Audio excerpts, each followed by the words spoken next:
If you look to the sky, you won't see One Valley scientist's recent discovery. That's because his discovery was far from eyesight. 1.3 billion light years to be exact. It's an unfathomable distance. But the recent discovery has ASU science professor Lawrence Krauss out of the classroom and into the eye of the media. Cronkite News reporter Nick Pope visited Krauss for much more than a simple science lesson. One of the greatest discoveries in the last 100 years took place as we discovered ripples in space coming from a distant collision of two black holes 1.3 billion light years away. ASU professor Lawrence Krauss was the subject of a great deal of attention last month after the gravitational waves discovery. As his colleague explains, the discovery further validates what Albert Einstein claimed 100 years ago.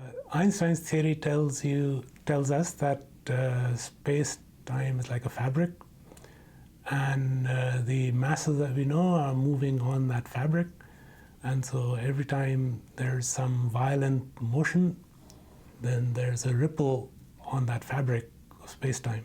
Well, last month's discovery did make national headlines. Normally you can find Professor Krauss teaching here once a week at ASU's Tempe campus. There's been a lot of discussion and interest and calls, and then you've seen it elsewhere. But happily for me, the daily 20 call per day from journalists and others subsided after 2 or 3 days. And scientists are now trying to answer the 5 W's.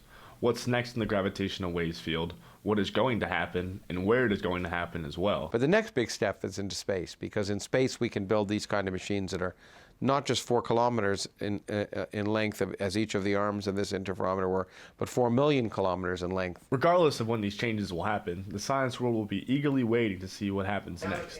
In Tempe, Nick Pope, Cronkite News.